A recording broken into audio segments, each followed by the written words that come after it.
Aujourd'hui, à Xbox Malgros, on va parler du jeu Fertility. C'est un jeu de Cyril Leroy. C'est de la compagnie Catch-Up Games. C'est un 2 à 4 joueurs. C'est un 10 ans et plus. Une partie dure environ 45 minutes. Et notre édition date de 2018. Donc, premièrement, quel est le thème général? Eh bien, c'est simple. Vous êtes un nomarque à la tête d'une métropole et vous voulez réussir à avoir le plus de d'ébène possible. Donc, comment gagner la partie? Le joueur avec le plus de points, donc le plus de d'ébène, plus d'argent, gagne la partie.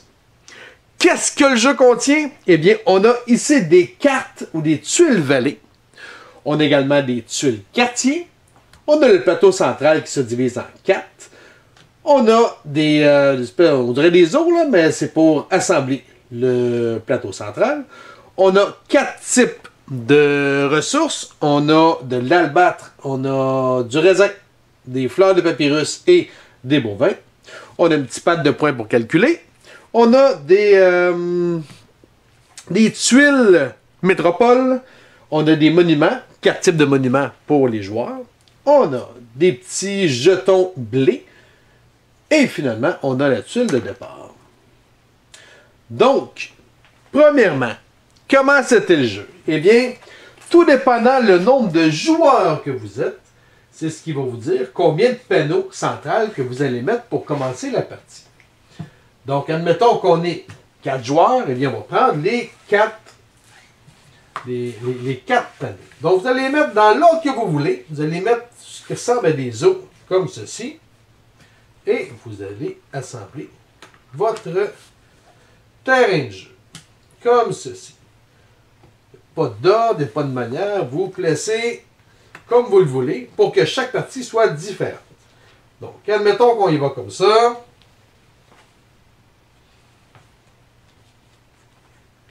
Oh, ok. Donc, ceci serait notre plateau de jeu pour cette partie-ci. Une fois que c'est fait, vous allez placer la tuile de départ. Donc, vous allez prendre la tuile de départ et vous allez les mettre le plus au centre possible. S'il y en a deux qui sont pratiquement à la même distance, eh bien, choisissez celle que vous voulez. Donc, nous, on va choisir celle-ci comme ça. Donc, ça, c'est la tuile de départ pour pouvoir la partie. Ensuite, vous allez prendre les tuiles vallées et chaque joueur va en recevoir 3 qui va mettre face visible devant lui. C'est bien. Ensuite, tous les autres vont être cachés. Donc, on va les cacher. Et on va en révéler seulement que 3. Comme ceci. Les tuiles vallées, vous allez y mettre un certain nombre selon le nombre de joueurs que vous êtes. Tous les autres, vous les remettez dans la boîte. Elles ne serviront pas durant cette partie-là. C'est bien. Ensuite, une fois que c'est fait, vous allez prendre les tuiles quartier.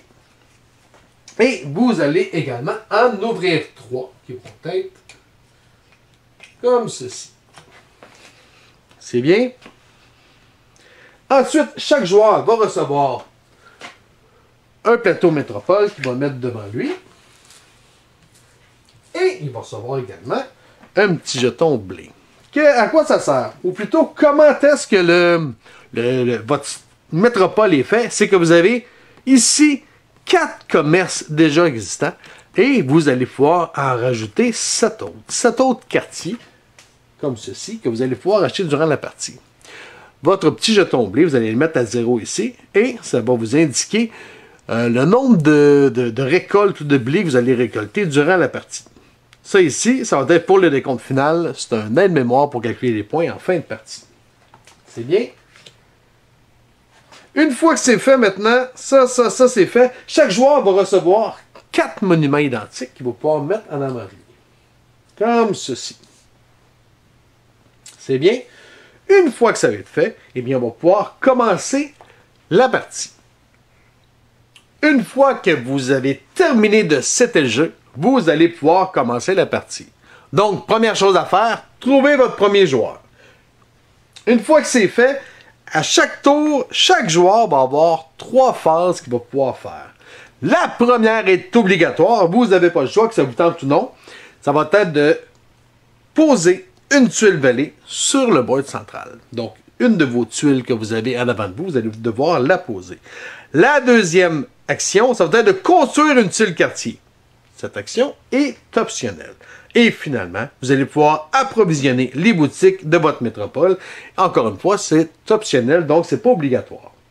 Donc, premièrement, commençons par la première phase ou première action qui est de poser une tuile volée et de récolter les ressources.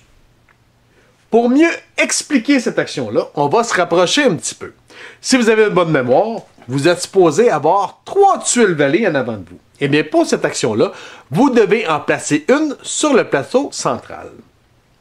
Les règles de placement sont simples, ça ressemble un peu au domino. Donc, vous avez ici la tuile centrale, la tuile de départ qu'on a mis, et si vous regardez, vous avez les 4 ressources existantes du jeu qui sont ici. Donc, pour placer, vous devez absolument, si vous voulez placer une tuile avec soit de l'albâtre ou bien des bovins, parce que chacune des tuiles a toujours 2 ressources, il peut y avoir que ce soit la même ressource, soit dit en passant. Comme ici, on a de l'albâtre sur les 2 côtés, là. Mais vous en avez tout le temps 2. Donc, si vous voulez placer celle-là avec le bovin, eh bien, il faut absolument qu'elle soit collée sur une autre tuile bovin. C'est bien? Si plus tard, je décide de mettre cette tuile-là ici, qui est albâtre et albâtre, même si j'en ai une qui sont totalement différentes, il faut absolument que j'en ai au moins une qui est collée, qui soit identique. Et je ne peux pas partir de quoi ailleurs. Il faut absolument que ça touche au noyau central. L'autre règle de placement importante, c'est que vous ne devez jamais poser de tuiles soit sur l'eau ou soit sur les champs de blé. Vous pouvez les mettre dans n'importe quelle autre tuile désert, mais jamais sur ces 2 tuiles-là. Ces 2 icônes-là, plutôt. Donc, admettons que je place celle-là ici. Eh bien, il y a 4 façons de récolter des ressources lorsque vous allez placer une tuile. Si je place celle-là ici, eh bien, si vous remarquez bien, c'est l'albâtre qui est la jonction des 2 tuiles. Donc, je vais pouvoir ramasser une ressource d'albâtre que je vais mettre en avant de moi. C'est bien. Admettons que, durant la partie, on va y aller comme ça. Une seconde. On va y aller comme ça. Comme ça. Donc, qu'est-ce que j'ai fait tantôt? Ça marchait. Ah! Admettons comme ça. On est amanché comme ça. J'ai posé lui là. Et là, je veux poser... Ah, tiens, comme ça. Admettons qu'à mon tour, je veux poser cette tuile-là. Si je pose cette tuile ici, eh bien, j'ai 2 jonctions. J'ai la jonction de l'albâtre ici et j'ai la jonction de bovin. Donc, je vais pouvoir ramasser une ressource de chaque. C'est bien? Eh bien, ça, c'est la première façon de récolter des ressources lorsqu'on pose une tuile. La deuxième, ça va être toutes les tuiles qui vont longer ou qui vont toucher ici à du blé. Donc, admettons qu'on est comme ça et qu'à mon tour, je pose cette tuile-là ici. Eh bien, premièrement, je vais ramasser un bovin et j'ai 2 façades, 2 jonctions, ce qui touchent à un champ de blé. Donc, sur ma métropole, dans le bas ici, j'ai mon petit jeton qui est à 0. Eh bien, je vais pouvoir me mettre à 2. Je vais l'avancer de 2, donc je vais tomber à 4, parce que je viens de ramasser ici 2 blés. C'est bien? Donc ça, c'est la deuxième façon de ramasser des ressources lorsqu'on pose une tuile. La troisième, c'est si on recouvre une ressource qui est imprimée sur le board. Donc, admettons que, ici, c'était quoi? C'est du raisin. Admettons que je pose cette tuile-là ici. Eh bien, premièrement, je vais ramasser un raisin, parce que j'ai une jonction des 2. Et ici, j'avais de l'albâtre. Donc, je vais en plus ramasser un petit cube d'albâtre. Donc, je vais pouvoir ramasser ces 2 ressources-là, comme ceci, que je vais mettre en avant de moi. Et finalement, la dernière façon de réussir à ramasser, eh bien, admettons qu'on fait une carrière. Donc, admettons qu'on est comme ça, et qu'à mon tour, je pose cette tuile-là ici. Donc, en posant cette tuile-là, premièrement, je vais ramasser de l'albâtre, comme ceci, puisque j'ai une jonction des 2 ici. Je n'ai pas d'autre jonction, je ne cache rien d'autre, mais j'ai créé un trou. Un trou qui est complètement isolé du reste. Donc, je vais avoir deux choix. Soit je vais ramasser une ressource de mon choix, ou bien je vais pouvoir mettre un de mes monuments ici dans le centre. Comme ceci. Les monuments vont me rapporter des points à la fin de la partie. Donc, deux choix, soit je pose un monument, ou bien soit je ramasse une ressource de mon choix. Parlons maintenant de la deuxième phase ou deuxième action disponible qui est optionnelle, donc vous n'êtes pas obligé. Cette phase-là, c'est d'acheter des quartiers, donc de construire un quartier. On a ici, logiquement, là on a tout mélangé, mais on a 3 quartiers qui vont être disponibles pour l'achat et la construction.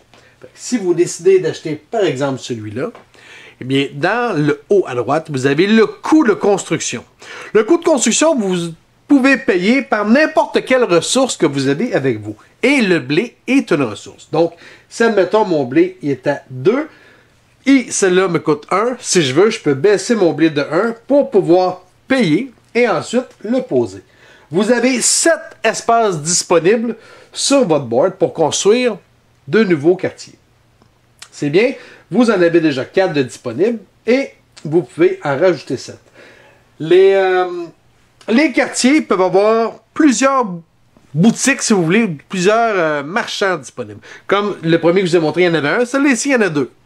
Il y en a d'autres qui vont en avoir jusqu'à 3. Comme celle-ci, il y a 3 différents qui sont disponibles.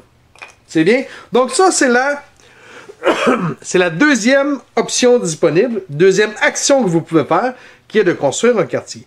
La troisième, ça va être d'approvisionner vos quartiers. Donc, admettons, je vais vous rapprocher 3 secondes et quart. Admettons que je veux approvisionner celle-là ici, eh bien, ou celle-là ici. Si j'ai un raisin, eh bien, je pourrais mettre un de mes raisins ici et avancer ma piste de 1. Admettons que j'aurais celle-là ici, eh bien, je pourrais mettre une fleur de papyrus ici et à la fin de la partie, je ferai 5 points. Chose importante, c'est que si, admettons, je fais ça puis que je mets une fleur de papyrus dessus, plus tard, j'ai besoin d'une fleur de papyrus, eh bien, je ne peux pas aller chercher celle-là. Une fois qu'elle est sur un quartier, les ressources ne peuvent pas bouger. C'est bien? Donc, ça, c'est la troisième action disponible. Vous pouvez mettre plusieurs de vos ressources sur vos cartes, sur vos quartiers. Ensuite, la fin du tour. Qu'est-ce qui se passe à la fin du tour? Eh bien, toutes les ressources que vous ne vous êtes pas servi, eh bien, vous les scrapez. Pour ce qui est du blé, vous n'y touchez pas, mais tous les autres. Donc, l'albâtre, le raisin, les bovins et les fleurs de papyrus, vous scrapez ça, vous les perdez. Donc, essayez de les poser en quelque part. Ensuite, on va piocher, le joueur va piocher une nouvelle tuile vallée, parce que logiquement, il y en a posé une et il y en avait 3. Donc, il y en a une qui est manque, donc il va piger une nouvelle tuile. Ensuite, si le joueur a rajouté un quartier, on va révéler une nouvelle carte quartier pour qu'il y en ait 3 pour les autres joueurs aussi. Et ensuite, on va passer au prochain joueur. Maintenant, quand est-ce que la fin de partie va arriver? Eh bien, c'est simple. Lorsque vous n'êtes plus capable de tourner des nouvelles tuiles vallées pour remplir la zone commune, eh bien là, la fin de partie va arriver et vous allez calculer les points. Pour calculer les points, vous allez prendre le petit pad et vous allez calculer les points pour 5 choses différentes. La première chose à calculer, ça va être les boutiques spécialisées. Boutiques spécialisées, ce sont ces tuiles-là. Alors, si le joueur a mis un bovin ici, il va faire son 4 points. S'il a mis un autre bovin là, il va en faire 5. Puis s'il a mis des raisins là, il va faire 7 points. Donc, vous allez regarder chaque boutique généralisée à tout le monde, généraliste plutôt, et vous allez calculer les points. Ensuite, on a les boutiques spécialisées. Ceux-là, chacun des bovins qui vont être ici va vous rapporter 3 points. C'est bien. Ensuite, on va avoir les statues. Sur le jeu, vous allez avoir, comme ici, des statues qui vont tous être différentes. Pas tous, mais il y en a plusieurs modèles. Donc, si un joueur a mis un raisin et une fleur de papyrus, eh bien, elle a une statue. Qu'est-ce que ça donne? C'est que si on regarde notre métropole, ici, on voit que si j'ai 3 statues différentes en fin de partie, je vais faire 10 points. Si j'en ai 5, j'en fais 28. J'en ai 6, j'en fais 40. Donc, c'est que ça que servent les statues. Ensuite, on a les monuments. Les fameux monuments qu'on parlait tantôt. Eh bien, le joueur, en fin de partie, qui va en avoir le plus, va faire 15 points. Le deuxième va faire 7 points. C'est bien? Et, finalement, vous allez calculer les points reliés à votre grenier. Eh bien, si votre jauge de blé est à 4, eh bien, vous allez faire 10 points. Si elle est à 8, vous allez faire 28 points. C'est bien? Donc, vous calculez ces 5 éléments-là, et le joueur qui a le plus de points en fin de partie gagne la partie. C'est bien? Questions, commentaires, vous pouvez nous rejoindre à Explique-moi le gros, soit sur Facebook ou soit sur YouTube. Sur ce, bonne game!